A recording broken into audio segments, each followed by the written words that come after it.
Okay, welcome to the ZBA meeting of May 12th, 2025. The first item of business is the Pledge of Allegiance. I pledge allegiance to the flag of the United States of America and to the republic for which it stands, one nation, under God, indivisible, with liberty and justice for all.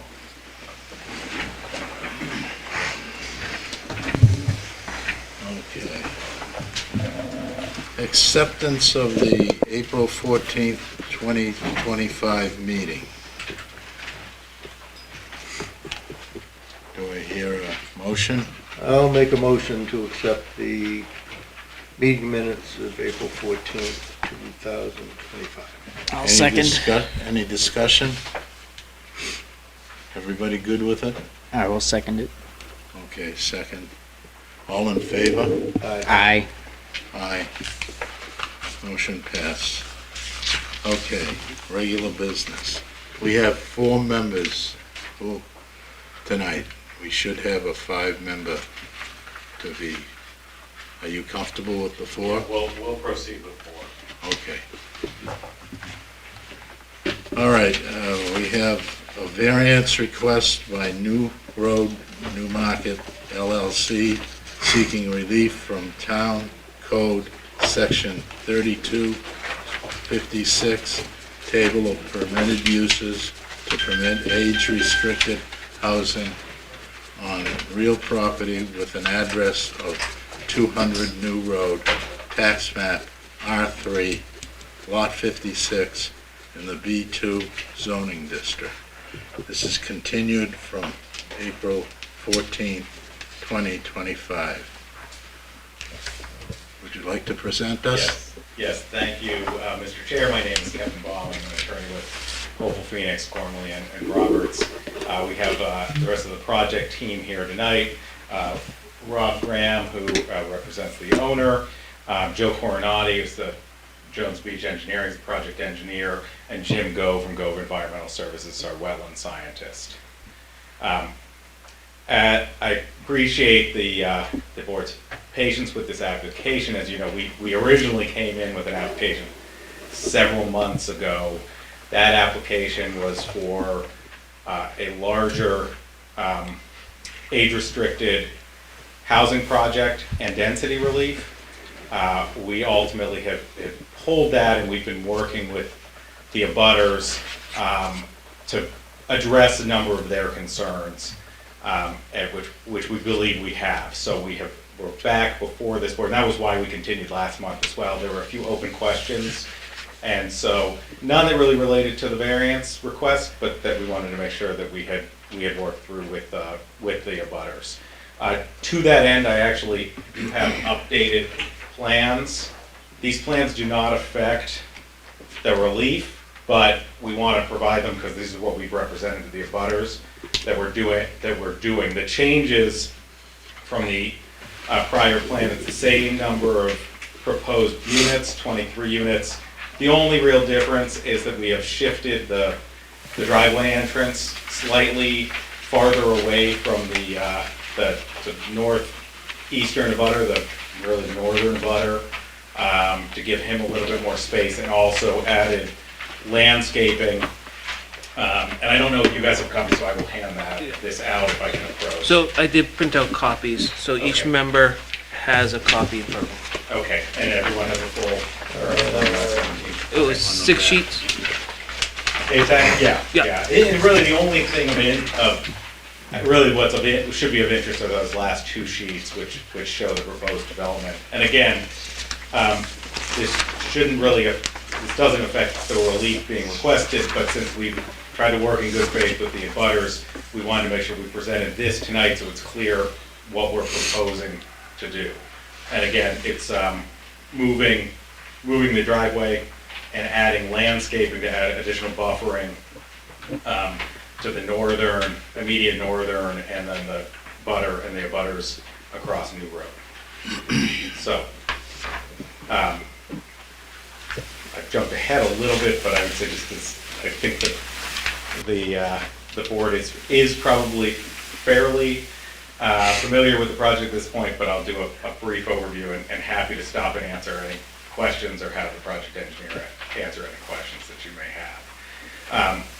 This is a large, approximately 32-acre parcel, currently undeveloped.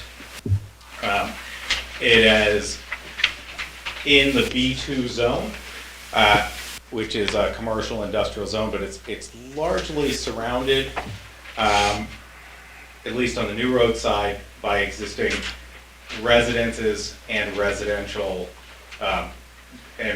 zoning districts. All of the properties that abut so to the front New Road side of the property on north and south and across New Road are residential. Farther back to the property, is abutted on to the north and south by undeveloped town-owned property, and then it does abut across the railroad tracks, the Forbes Road, the Newmarket Industrial Park. But, and this is what really sets this property apart and the primary reason for the request, there's no way to get to that industrial area. My understanding is 20 years ago or so, there was when that park was first developed, there was a thought that there would be a railroad crossing that would connect New Road across the, to Exeter Road, Route 108. That has never occurred. There is no indication that that will ever occur, and with the Downeaster coming through, it's highly unlikely. And so there is no access to that industrial area. The only access to this lot is on New Road. The closest access is coming from the south through Newfields. That is significantly restricted by a very narrow, and that is in the photographs that I submitted, a very narrow bridge with a pretty light, for commercial industrial use, weight limit. It's only a 6-ton limit. And we are stuck with that, and it is the town of Newfields that would have to change it. The other way to get there is about a 2-mile drive through the residential areas up New Road, which is pretty much all developed as residential and zoned as residential. And so our thinking is basically, this doesn't make sense to develop this lot as a commercial industrial lot. It's not practical because of the limitations on access, and it's much more impactful to the neighbors. So what we're proposing is a age-restricted 55 and over residential development. It'll be, as we've shown, the final design will ultimately be determined on planning for site plan review, but the proposed design, what we're going forward with, is our detached units. These will be condominium units, all over 55, and we are not asking for density relief, but we have told the abutters, and we're happy to condition any approval on that, is that the ultimate density is going to be based on what's allowed under the zoning ordinance, but we're not going to go above 23. So it will be no more than 23, and it will be less if ultimately it's determined that more density is unsupported. And that's why we've withdrawn the density request, and the only thing we are asking for tonight is variance to allow the residential age-restricted use in a commercial industrial zone where residential isn't otherwise permitted. Also, provided with the materials, we've submitted a fiscal impact statement that, based on that, it shows that there will be an overall net positive tax benefit, and actually it's almost ends up being almost $100,000 more in taxes than is currently being generated by that Forbes Road industrial park. So it's actually going to generate more than industrial use currently is just across the railroad tracks, and would be expected to on that lot. We also provided a traffic analysis which shows that the overall trip generation is lower than the type of, and we provided what we thought was a reasonable industrial use that fits and meets the zoning, and it's lower trip generation, and with our proposed use, and then I think more importantly for the neighbors, it's not just fewer car trips each day, but it's also the type of cars. It's going to be, it's going to be residential vehicles as opposed to larger commercial industrial vehicles coming and going from that property. So again, overall, we think this proposal is, is consistent with the area and the least impactful on the neighbors, and appropriate for this property.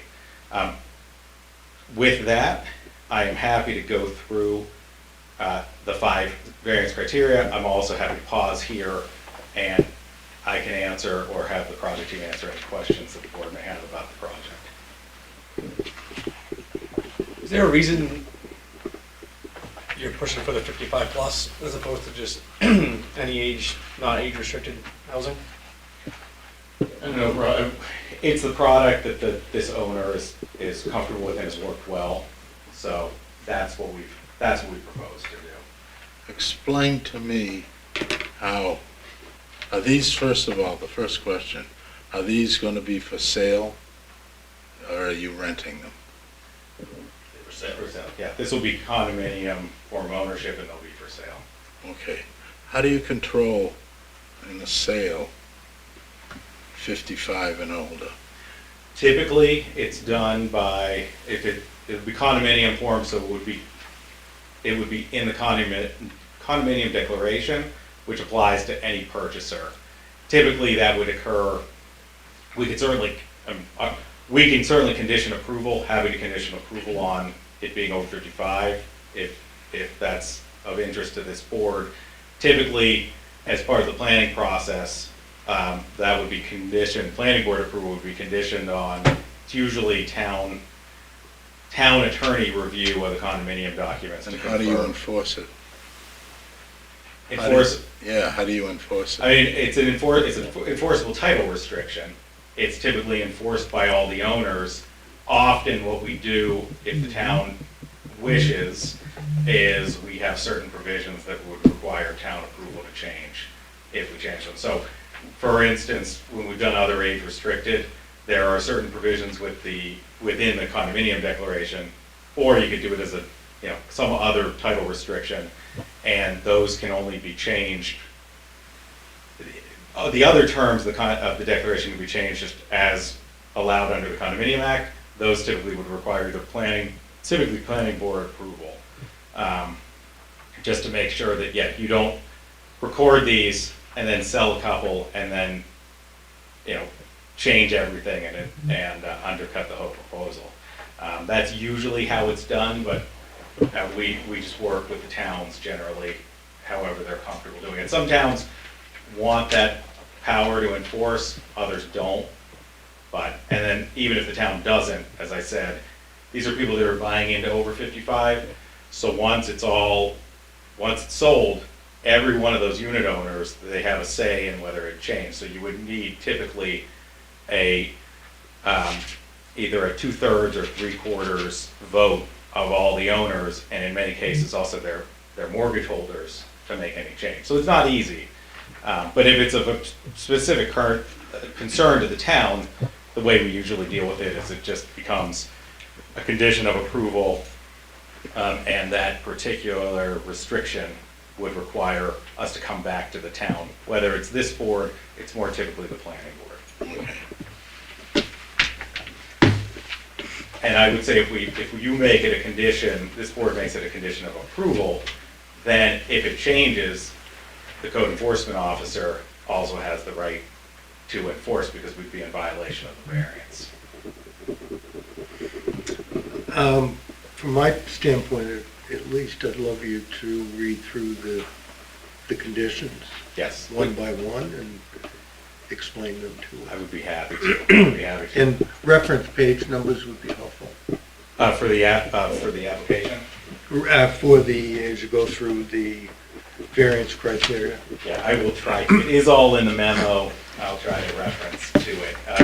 What I typically do is I try to go I rely on the written memo that was submitted, and I Yep. try to make it a little bit briefer, although as a lawyer, I'm not great at that. Yep. as I go through, but I'll try and stop me if you want me to point to. I do have a copy of the memo. So, the Supreme Court has indicated the first two criteria, that the variance not contrary to the public interest, and that the spirit of the ordinance observed are considered together under the same scope of review. The question for these two is whether the variance will unduly and to a marked degree conflict with the ordinance such that it violates the zoning ordinance basic zoning objectives. Mere conflict with the ordinance, just the fact that we need relief is not sufficient for denial. We believe that, and this I don't want to go through line by line, but if you look on page, starting on page 3 through page 4, we believe that the request is, of the memo, is consistent. We've gone through and noted where it's consistent with the stated public purposes of the zoning ordinance and the master plan. I can go through those. I typically rely on the memo because it gets pretty lengthy, but I'm happy to. But as you see, we went through, you know, Can he refer to 23?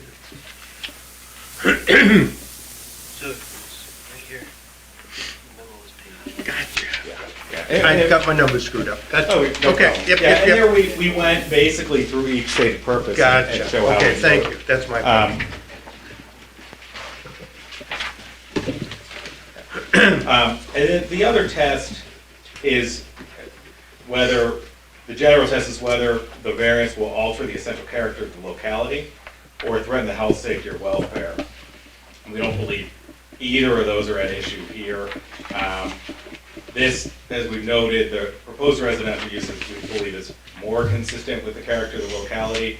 It is really almost exclusively, all of the developed area around this lot is already residential. It's primarily zoned residential, so it will remain that way. Really with the only exception of the two properties that are across the train tracks, which are very geographically separated. But it's the Calvary Cemetery, which doesn't really affect it, and the Forbes Road Industrial Park. But those even, not only across the railroad tracks, but if you look at the proposed development plan,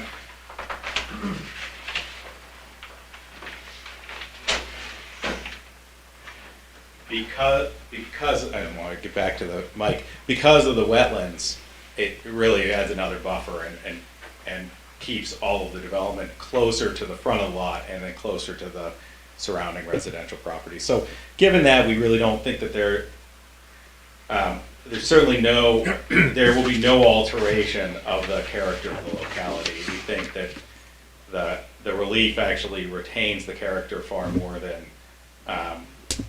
a commercial or industrial use that would otherwise be permitted there. And then there's no threat to the health, safety, or welfare. These are going to be brand new to code residences. There's going to be an overall, as we've noted, there's an overall reduction to traffic, and especially truck traffic.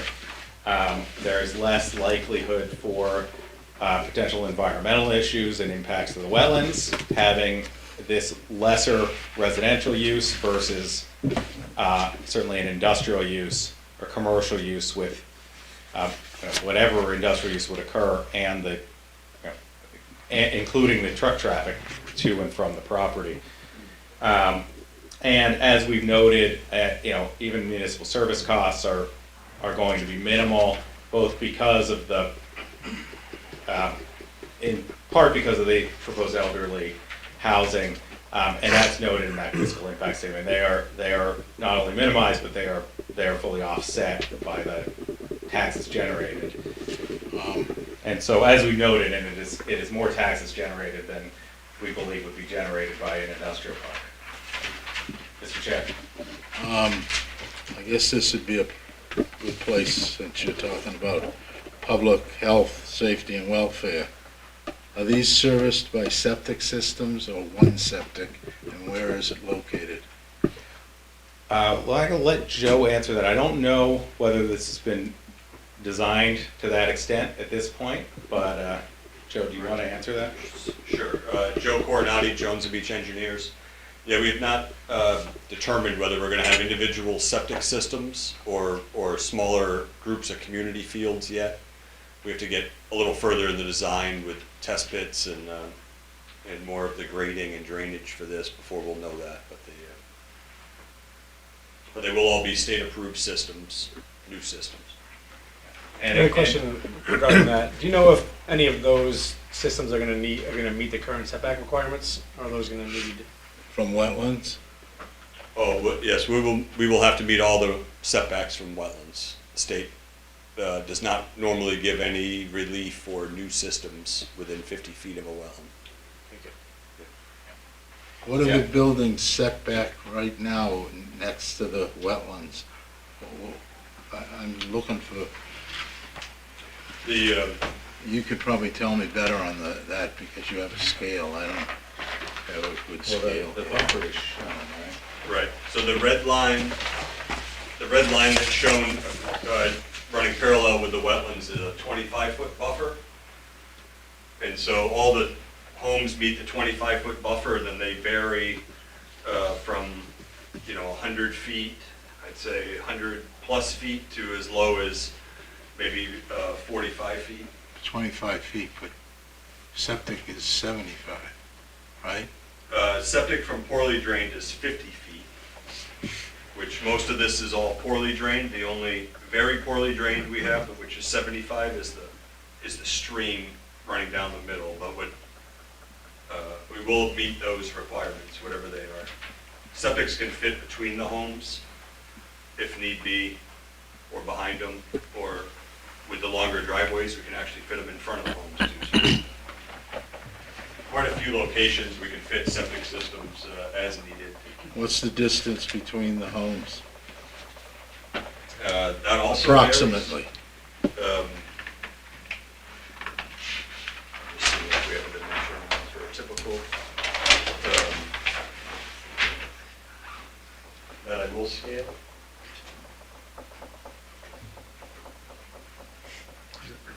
30 feet? I believe that was the case. I think that's what you're showing. Yeah. So it's a 50 scale plan at full size. It's, yes, we have 35 feet between homes, or as low as 30 feet. It looks like 30 as well. Yeah, it varies kind of throughout.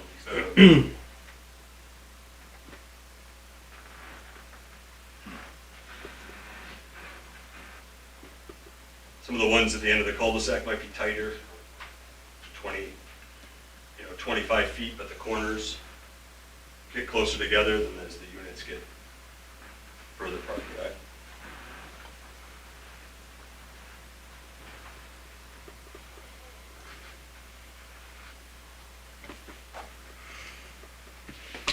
And again, this is, we needed to go forward to see if this was a feasible use before full design is done. Full design will be completed as part of the planning board review process. I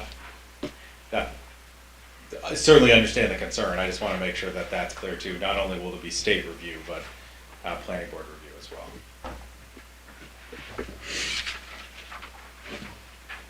Any other questions? At this point? At this point, I'd like to hear the abutters. Oh, wait a Well, minute. he's- We still Oh, go through there's the more. criteria. Oh, boy, all right. Yeah, I'm sorry. Yeah. No, I got off. no, I'm happy to be stopped at any point for questions. You guys don't need to listen to me. I don't need to listen to my voice, so.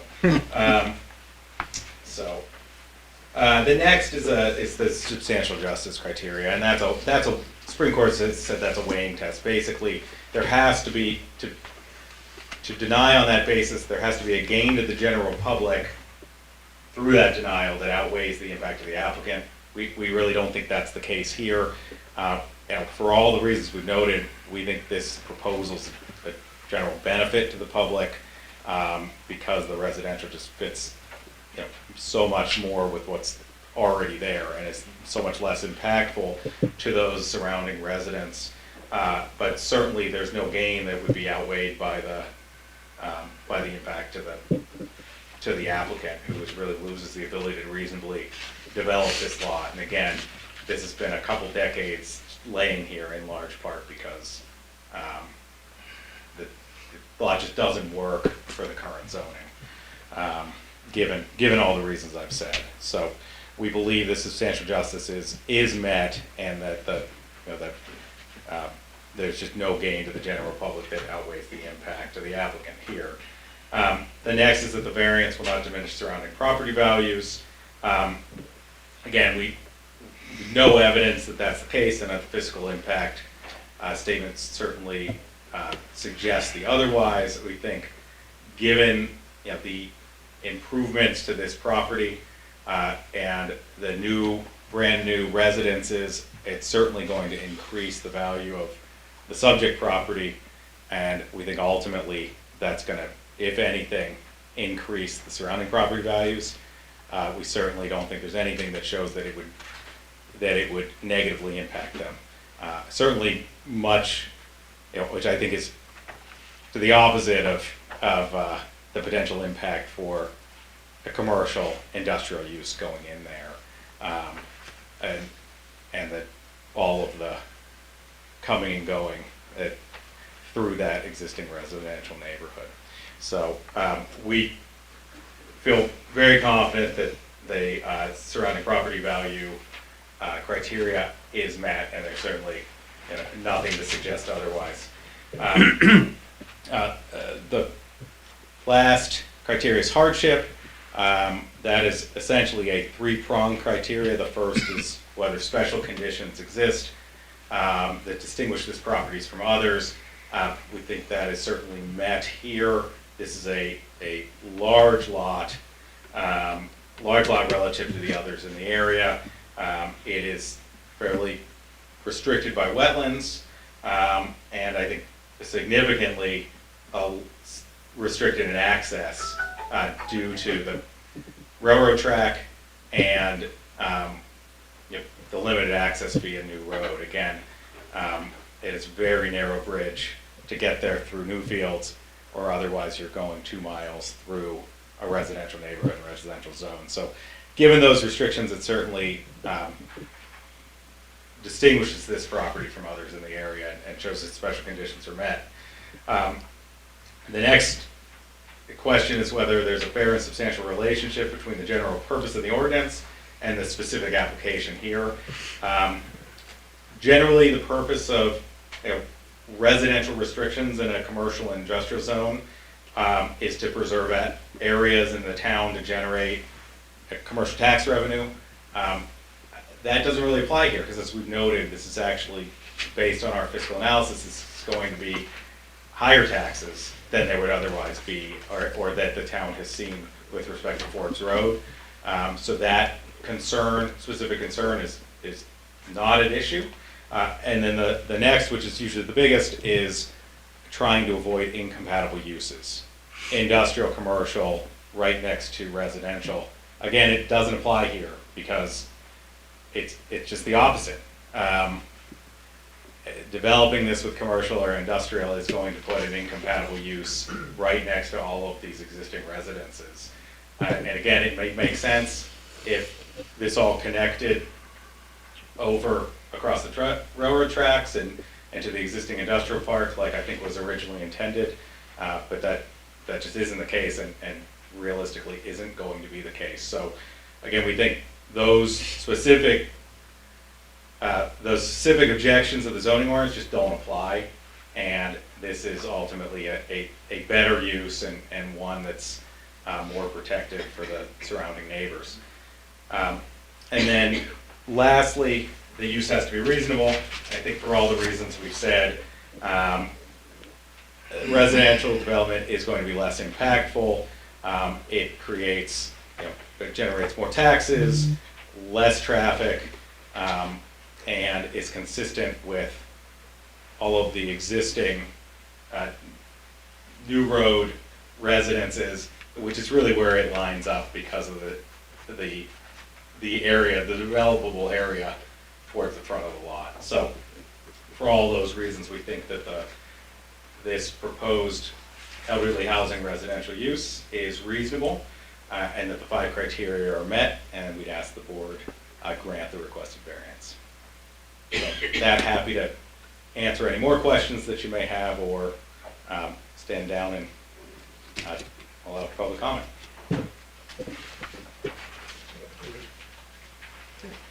You good? Good? Good? I'm good right at this point. I have more questions, but later. Okay, we'll be ready. Okay, open it up to the public. And if you'd come up and state your name, address, and speak into the mic. And also add, just for a minute taker, if you could spell your last name as well, so that we get it right in the record, would appreciate that.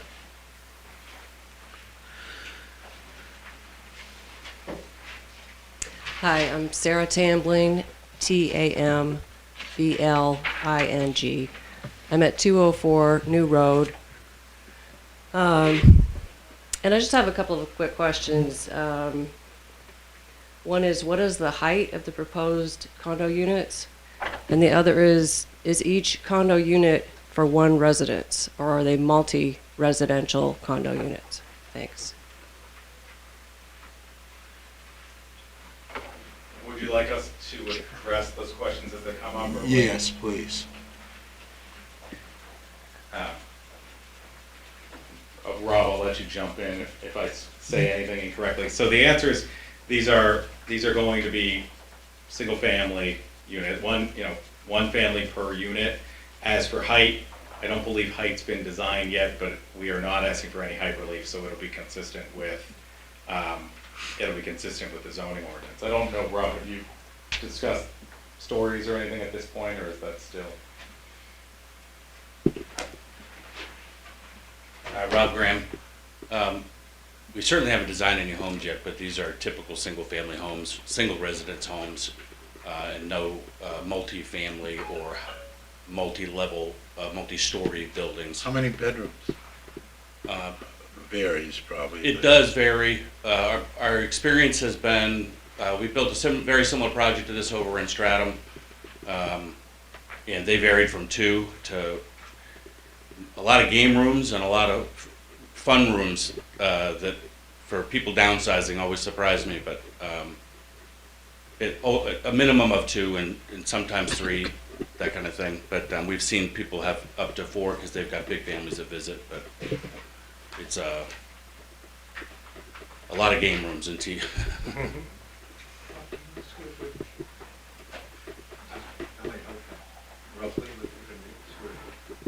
Yeah, what's our footprint, Joe?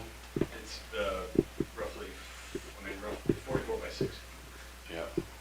But so it's first floor master, but there's a 2-car garage. Right, so these have ranged typically when we build them in the past, somewhere between 2,500 square feet. Some have been 3,500 to 4,000 if they finish the whole basement into a recreation room. That adds a lot of finished space, but typically around 2,500 square feet.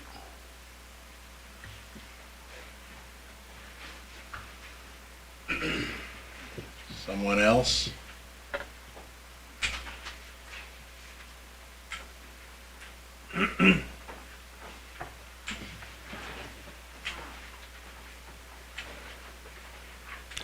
Claudia Thatcher, Vatcher. I am a abutter to this project. I have discussed it at length, actually, for the past 30 years.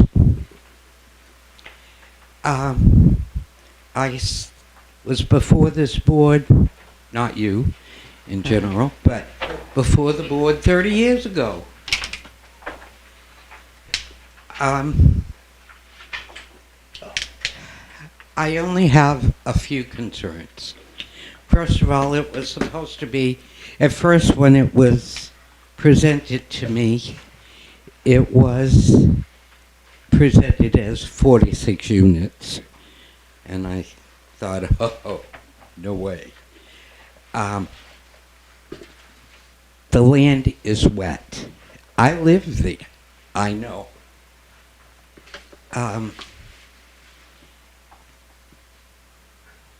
I am concerned about that. I am concerned when they were very accommodating and moved the driveway a little further from my house. But originally, when the road, which is on the town map as a road, is not a road. And it was put in there in the 80s. 1988, I believe it was. Arthur Beauchesne, which probably no one here knows, was selectman at the time. And he put a cease and desist on this property. By that time, the road was cut in. All the trees were cut. Like I said, I've been 30 years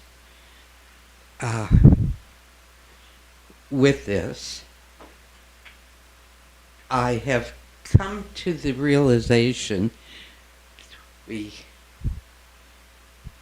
do need housing. People need housing. People need places to live. The only thing is the wetlands. That's what I'm concerned about. If they start digging, where does the water go? It went down my cellar when they first did the road. And never had a wet cellar until then. And I still have that. But the 23 units seem reasonable. Rob has done a great job to keep us informed, my husband and I, about the plans, and very accommodating. I wanted a little more privacy on my back deck than seeing 23 houses. And they assured me that we would have that privacy by plantings. The only section of the whole piece of property, 32 acres, is that section that's dry. The rest are, it's all wet. And like I said, my only objection is the water. We do have a lot of animals around. Sarah can attest to that. We have a lot of animals. We have bobcats. We have, well, I had a raccoon on my deck the other day. You know, we have a lot of things there because of the wetlands.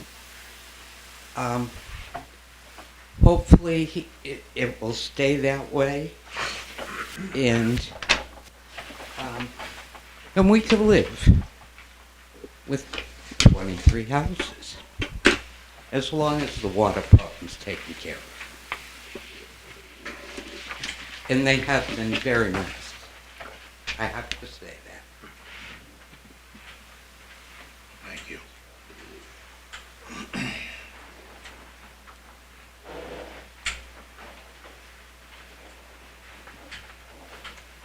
Hi, I'm Heather Berube, Berube. I'm at 209 New Road. I guess I'll start off by saying in a perfect world, I wouldn't see any houses go in there. This is not a perfect world. I am glad that we, you know, were able to kind of lower that number of houses, but, you know, to what Claudia just touched on, the wetland is a big concern of mine. I'm sort of across the street, kind of at the end of where that stream is, where that stream goes under New Road. It has flooded out quite a few times this year, or I should say last year at this point.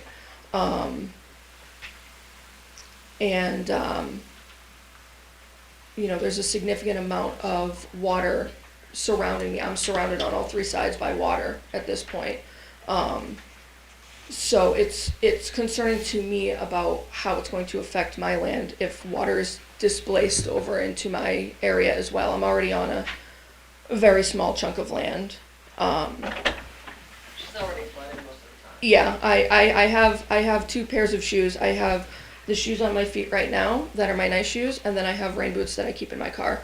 These don't get worn in my yard. They stay in my car because I can't walk across my yard without being covered in mud.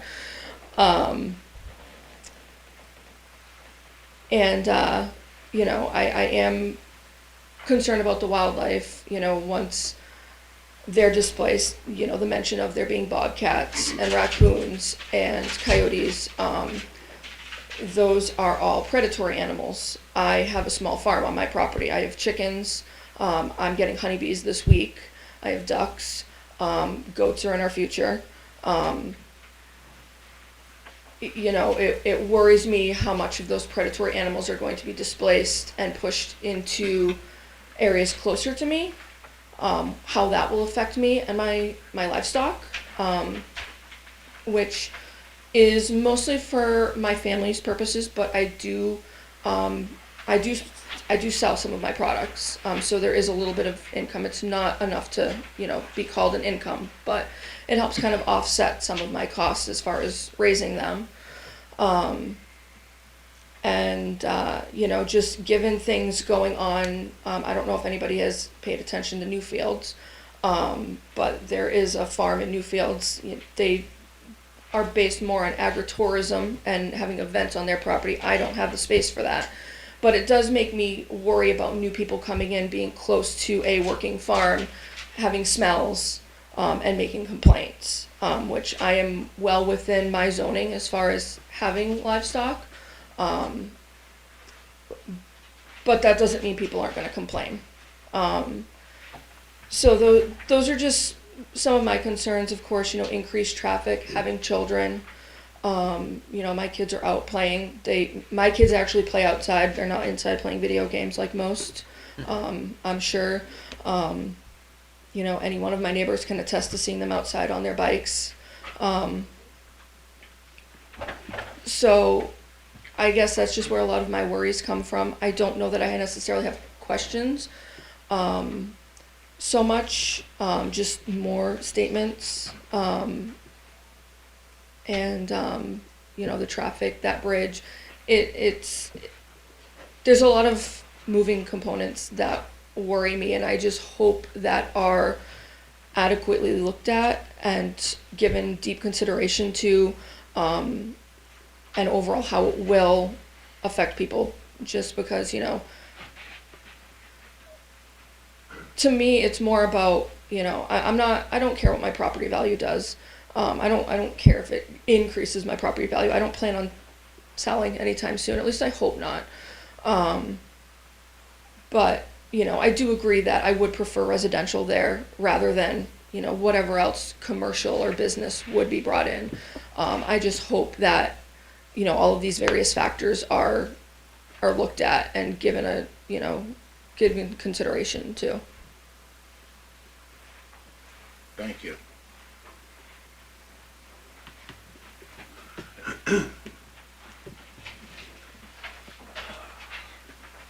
Getting old for this. Gary Levy, 81 New Road.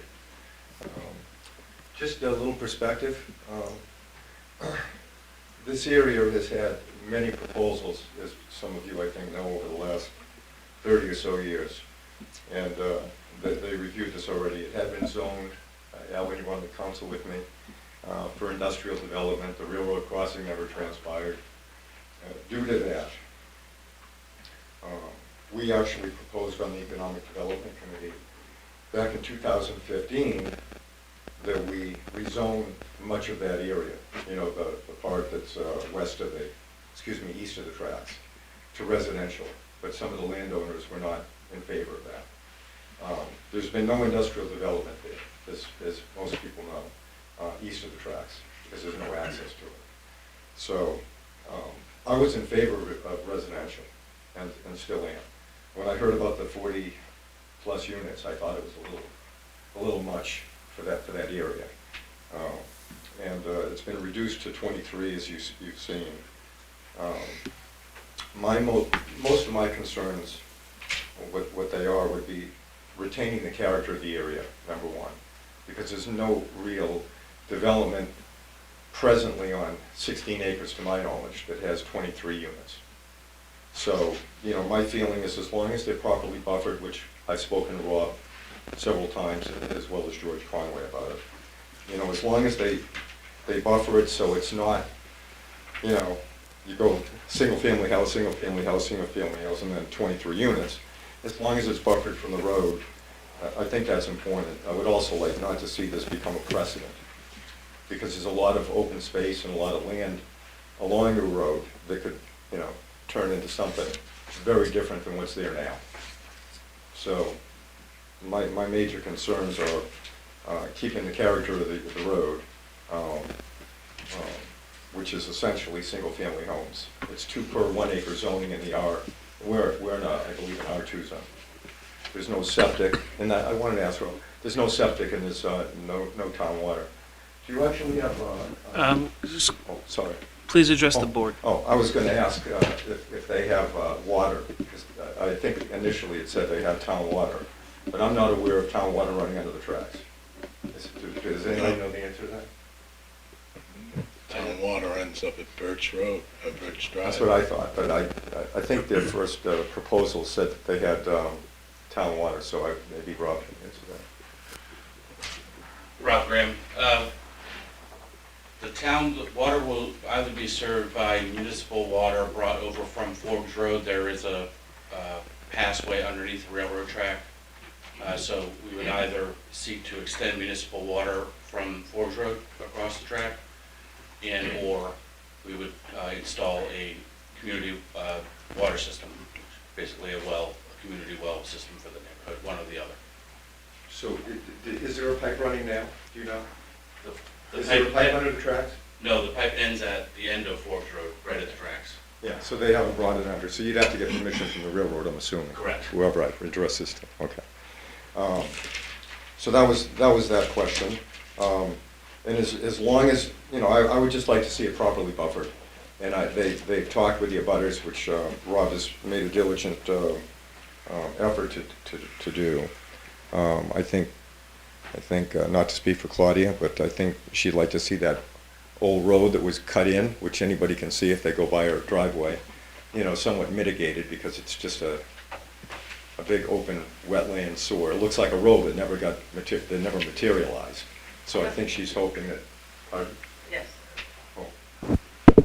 I think that would be good if they could do that, and I think they spoke with Nat Larkin and Claudia about buffering it, so, you know, when the people come out of there, the headlights aren't flashing in their homes and so forth. So those are basically my issues. I'd like, to sum up, to not see this happen all over, meaning creating a precedent. And I'd like to see it properly buffered and, you know, put a little bit of effort into trying to retain the character of the road. Thank you. Thank you. Is that good? Yeah. Any questions? Thank you.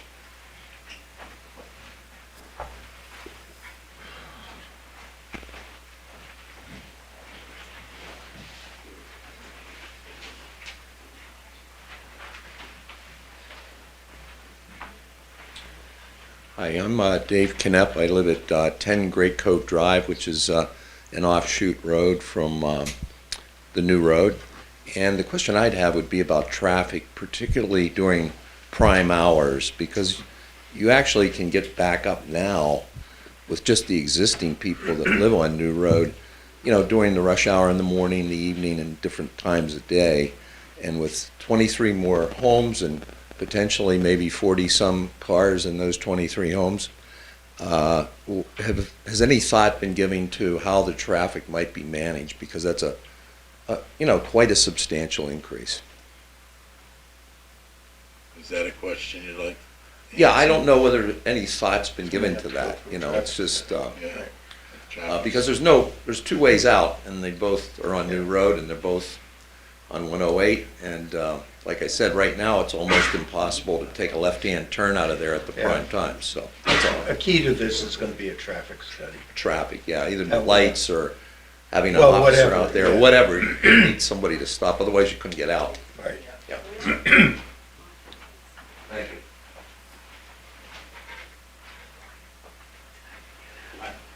I'm happy to address that or wait until.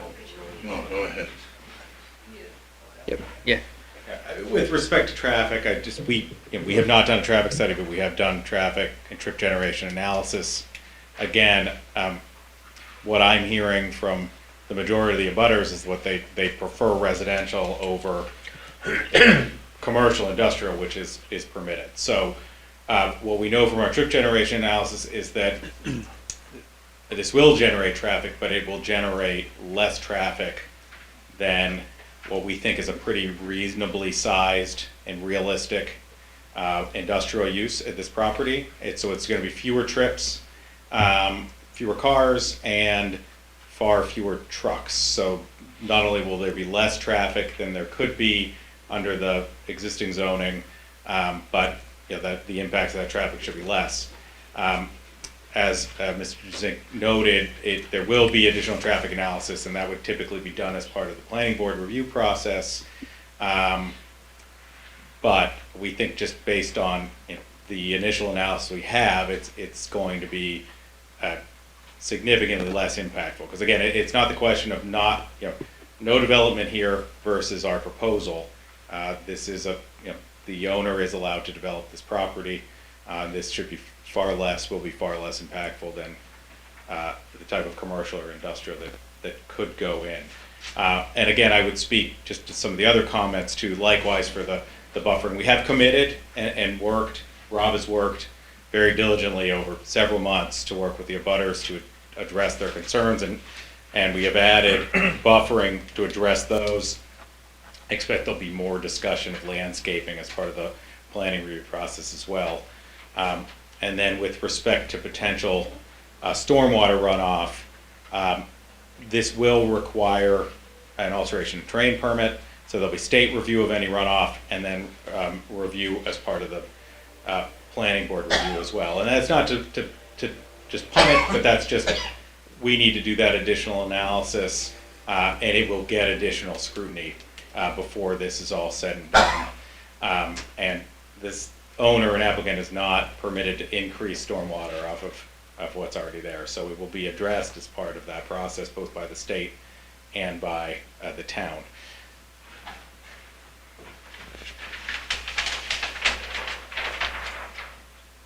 And then I note, as proposed, again, I know there's some concern about wetland impacts and about wildlife impacts. Again, the owner has the right to develop this property. What we proposed, we think, is a pretty reasonable development. We've done it in discussions with the neighbors, and as you see, it preserves a significant amount of the land on here. The existing wetlands, the only potential wetland impact is that initial crossing, and retains the land up back as well. So we think with respect to wildlife impacts, this will be far less impactful again than commercial industrial development of this property. So we think overall, and even including the concerns that are raised, this is this proposal addresses those concerns, which everyone has said that they would prefer residential. So I hope I addressed their comments. Happy to answer any additional questions. One question while we're talking about traffic. Obviously, you're gonna have to build this road from New Road, not over the bridge. So all the truck traffic, everything will go down New Road, correct? Oh, for the construction? For the construction of the houses, the road, everything. I would expect it would. Yeah. And Are you open to bonding that road? Because that road will fall apart. yeah. If Well- I may, I think that is more of a consideration for planning board than it is for this board to look at. But it's certainly a consideration. It's a consideration, yes, but getting into the nuts and bolts and requiring bonding and stuff like that, that's a planning board function. Yes, okay. What I can say is, yeah, we will follow the town, the site plan regulations. Typically, for a project like this, there are also, construction planning and meetings and things like that to, alleviate those short-term construction impacts. Okay.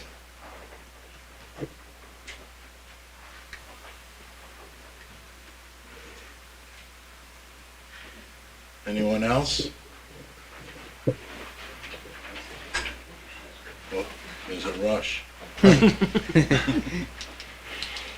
Hi, Bob Downey from New Road. I just want to let you know that I'm against it. It's out of character for the road. There's only been 5 new houses on New Road from Birch Drive south in 34 years, as long as I've been there. So 23 new houses is kind of out of character. And I'd like to see more impact studies done, quantified. To me, that means 43 more cars or 46 more cars. And deliveries, more deliveries after the construction. And can I get a copy of that? Drawing? Can I take a copy of it? That's all.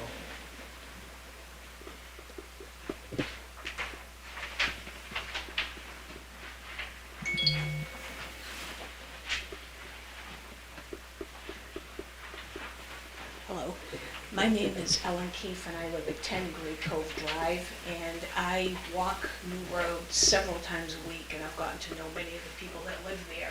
And I can repeat what Gary said about, I know a lot of the people who live there, myself included, walking on the road would like to keep the character of the road as much as possible. And now I really just have a question as to what happens next. It sounds like even if this variance is allowed, there are many, many more steps that need to be gone through, and that before this project can actually even get started, or am I misunderstanding? Could someone tell me the process? Go ahead. Yeah, so after your zoning board review, if it is approved, then it would go through the planning board process, which would require traffic studies, analyses, a lot of the stuff, wetland studies, stormwater management plans. So a lot of things that have been brought up here at the meeting does get addressed through the planning board process. Okay, all right, thank you.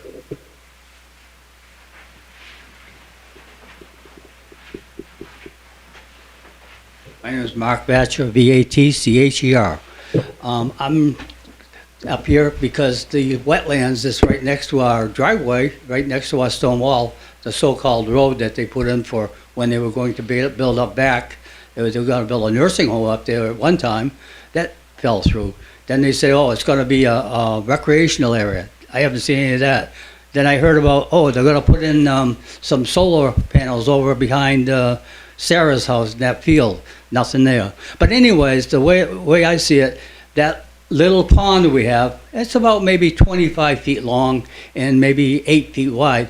The frogs have been in there for as long as I've lived there, over 30 years, and after they dug it, and the road in front of, beside the property that goes down to where the Newfields Inn is, they never dug the quay or the way in so that the water would drain down. And I went down there quite a few times and with my hoe and getting the water because it was all backed up there.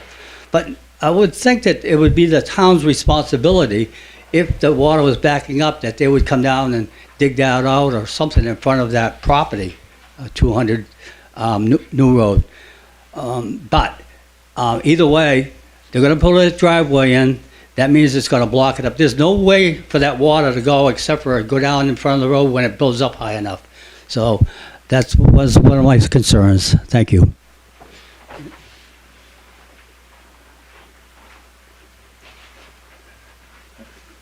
Just one more very quick question. Does the board ever put a time frame on how long this development could take? Because, So the way approvals work for a zoning board is they have 2 years to exercise that approval or it expires.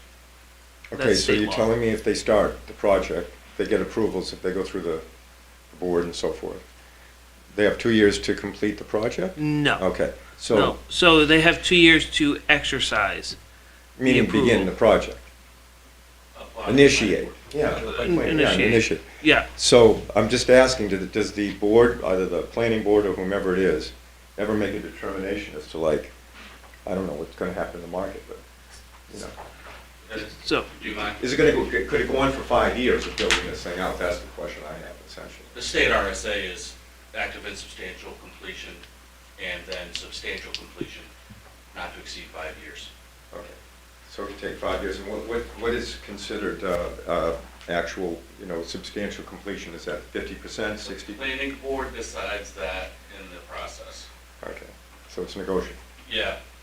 It's usually in the regulations, Yeah. or it's negotiable, but it's there are 2 years, this is all statutory from the date for this approval, and then there would be another time frame after planning board approval.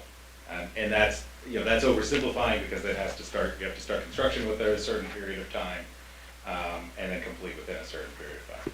I'm only asking because of the question you asked when, oh, excuse me, Vice Chairman, Mr. Rosen. The fact that it could go on 5 years coming in from town side, because they're not going over that bridge, right? So, 5 years would be respectfully a lot of trucks moving in, because we don't have that kind of traffic now. There's very, very few truck on that level, we have Amazon deliveries and so forth, but not, yeah, I'm just asking. Again, it's typically as part of the planning board process, there is a construction management process. It may be in the regulations, or if it's not, it's typically discussed. And it wouldn't be a 5-year construction period, as, it's typically a period where the road gets built out, and then there's a period of home construction, and then you're talking about doing much lighter development in terms of final landscaping, things like that. So I understand the concern, but I think it's unlikely that it's not going to be heavy active construction for a period of 5 years straight. And again, I wouldn't be sincere to say there's going to be no impact to construction. It happens, but it is a limited duration, and typically as part of the planning process, those types of things are worked out, and often it's a public construction meeting where people can address their specific concerns, and they put limit on, time limits, things like that, so. I'm not here to debate. I just remember when they did the foundation, at my place, if they're doing one after another, you're gonna have, heavy equipment in there. That's the only reason I brought up the time frame, because every time you have to dig out a foundation and bring in bulldozers and so forth, it requires some generally significant truck traffic. So I'm just broaching that subject, just since you asked about where they'd have to come, because they have to come in from the town side, all those trucks, and that's kind of a, you know what it is. Anyone else?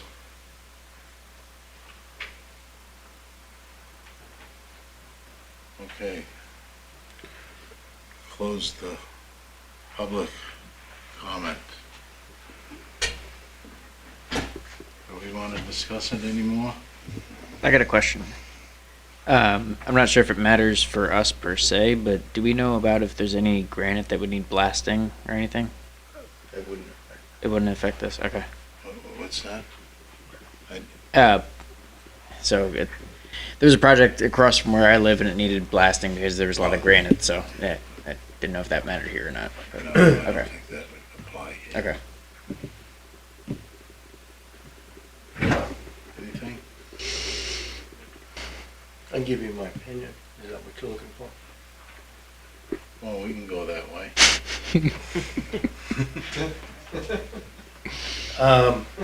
So I've been scattering down notes here.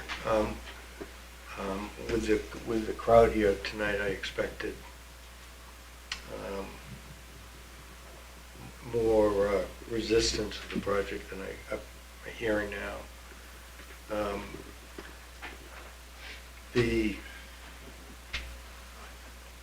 I'm not ready to move ahead on it for one reason only, and that is the reason that folks have brought up why they do have concerns revolved around character of the community, character of the road, character of the neighborhood, and I gotta respect that, and I wanna think about it. I want more people to give us some input because of, and I don't wanna go too far ahead, but on the other criteria, I get it.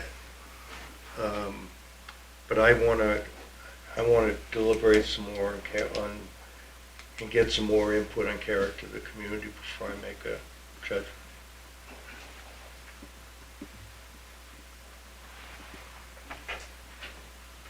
Dylan? Any comments? I'm in favor. Of Accepting the variance. In my opinion,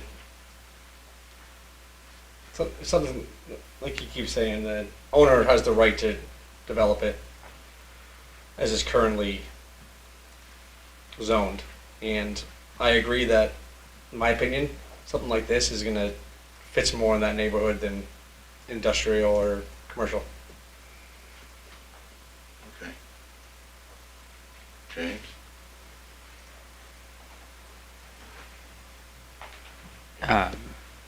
I'm looking at the map, like a Google Earth map view, just where this is, and I am curious about precedent. You know, will this set a precedent for Newmarket? You know, we obviously have to take into consideration each project in their individual piece, so that's just one thing that I'm weighing internally. But other than that, it's just, I'm similar to what Al's saying of just, does this take away from the intention of the area? But just something I'm internally going with in my head right now. So, Okay. just for a point of clarification, Mhm. what they are proposing in terms of the residential usage Mhm. is the number of units that the land can yield. So if this was already zoned for residential, Mhm. they could do how many units they wanted out there based on what the land can yield. Got it, okay. So we're not, I wouldn't say it's setting a precedent, Mhm. because if it was zoned residential and the densities in the area yielded 23 units, they could do that. So theoretically, if this was already zoned residential, and I think this is what you're saying, that we probably wouldn't be here because. We wouldn't be here Yeah. discussing this. All right, yeah, that makes sense. I gotcha. Okay, that helps. Any more? I'm good.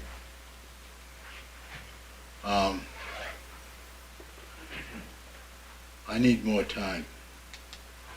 I can't go ahead with this tonight. There's a few reasons. I question, I don't know, I understand that you're not gonna design the septic systems, but I have to think about the septic system, and I'd like you to give a little more information on that. What's the groundwater in that location? Water, seasonal high. Well, we have to do test pits. The bottom height My name is Jim Gove, wetland scientist and soil scientist. So what we have here are actually going to be different water tables depending on the area of the site. If you go from New Road, the site slowly rises up until you get to a hillock, a fairly good-sized hill, which is actually encompasses around the cul-de-sac, and then it drops back down. So you're going to have different water tables going up through there. And in terms of the depth of the water tables, we will not be able to determine that until we do all the test bits that are necessary for that.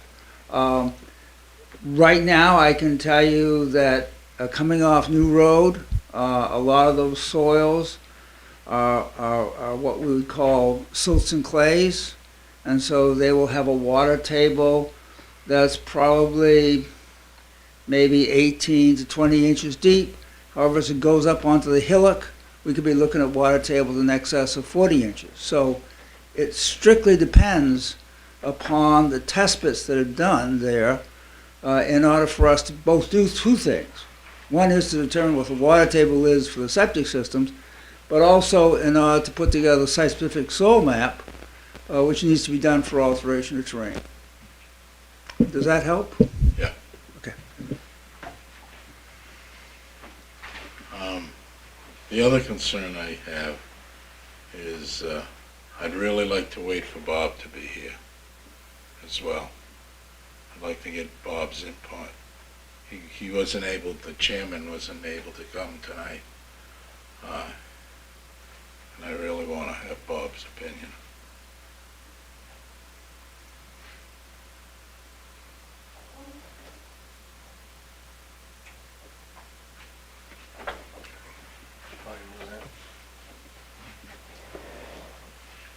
So how would that work if we're seeking his opinion, but he wasn't present at the meeting?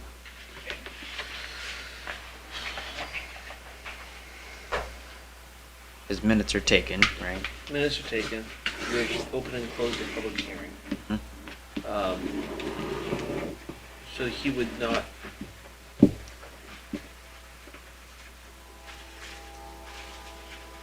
He could participate. He could give his opinion, but I don't believe he could vote. Is that correct? But then he could sway opinions based on his non-participation in the public opinion. Or, yeah. I mean, typically in a situation like this, if it is continued, the member that was not at the first meeting would recuse themselves from the continuation. Unless we're in a situation where we needed that vote, at which point they would have to show and prove that they were informed to be able to make a decision. Which, you know, they would have to watch the meeting, review the minutes, and all of that.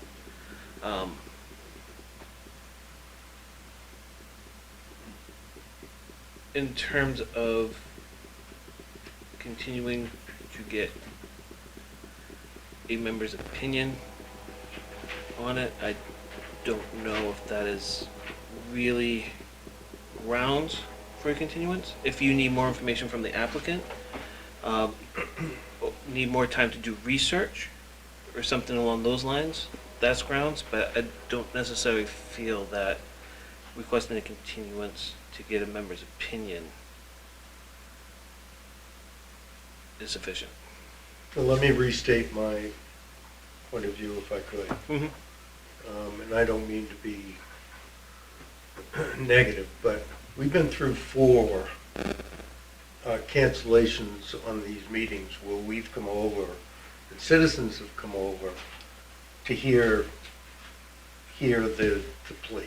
It's been 4 of them, I believe, or at least 3. And my only ask is that we give the public one more chance because of this character of the community to bring forward their feelings. I just think that's super fair based on this whole process. That's all. You know, my gut is pretty positive about this, but I'm disappointed that we had to go through this, not that it's gonna affect our decision. Let's give the community the same break. A little more time to think about it. That's all.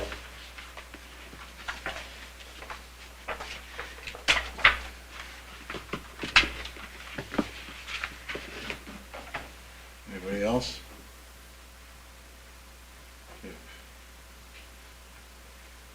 No further comment? No? So what, I'd like to make a motion to continue this, not in the middle of a motion, I don't think. What do you think? He's raising his hand. What's that? Who's raising his hand? The attorney is raising his hand. Oh, go ahead. It's up to you. You're in deliberation, so only with your permission. I don't see what it Yes. would, Yeah, I get two things. One is I understand the concern with the delay. I just want to clarify, the reason for the delay is because we were continuing to talk to the neighbors and. I and totally so, get it, but yeah. we find out on the Yeah, day, the understood. day before our meeting? No, Yeah, yeah. no, that's not a good excuse. Day of. Yeah, it's not a good excuse. Well, we were hoping to go for it, but point taken, point taken. And then I guess what I would ask for the board, if you are looking for, we have been talking to the neighbors. We will continue to, if there are specific questions, it sounds like the concern is character of the neighborhood, and as I heard Mr. Levy raise his concerns, that mainly had to do with buffering. I heard two that were not concerned Yeah. with buffering. So, well, I guess There were that's what. three altogether. That's what I would ask the board for some direction so that we don't, I mean, the public has had a chance to provide their comment, everyone had a chance to go. We want to come back in a positive manner if we're going to come back a month from now, and so want to make sure we know what to bring that addresses your concerns. Yeah, again, I won't stand in the way of what's going on, but we dinged them 3 times. We had people sitting in this council chambers that came to the meeting to speak. Okay, so your concern is members that may not, or members of the public that may not be here Give today, 'em- rather than specific, Yeah, so. it's in the neighborhood. Yeah, well, again, we have tried to meet with all of them. If there are specific, I understand that then. If there are specific items that the board would like to see, that would be really helpful if you can give us that direction, just to make sure we can come back with more information for you. So, that's my only request. We don't want you, I'm speaking way too much here. I'll just end it by saying, I don't want you to come back with more. I want the residents of Newmarket to have the opportunity to speak once again before this decision is made with their concerns.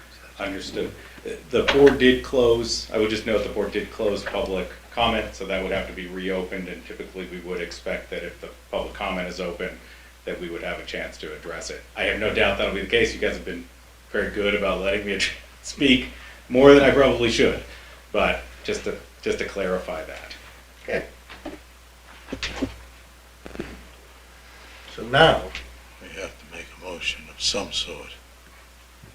I'd like to make a motion for continuance till the next CBA meeting. Help me here. June 9th. June 9th. Okay, here a second. I'll second that motion. Same time. Okay. You have a motion and a second. Second. All in favor of continuing? Aye. Aye. Aye. Aye. It's unanimous. See you next month. Thank you very much. Okay, thank you.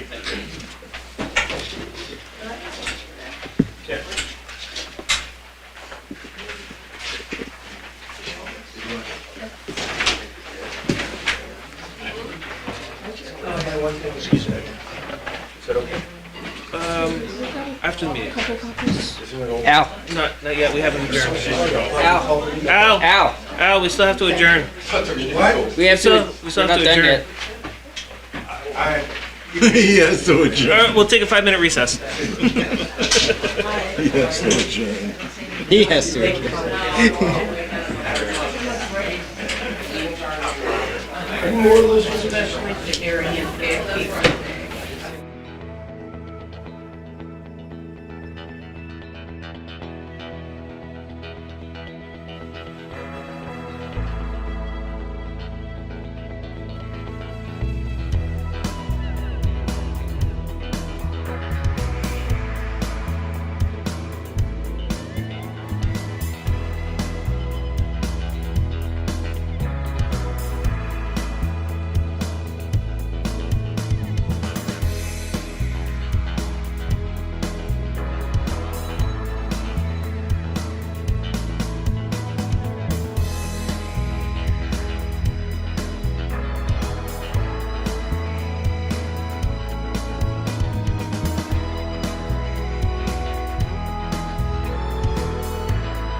Okay, we're back on. On the camera.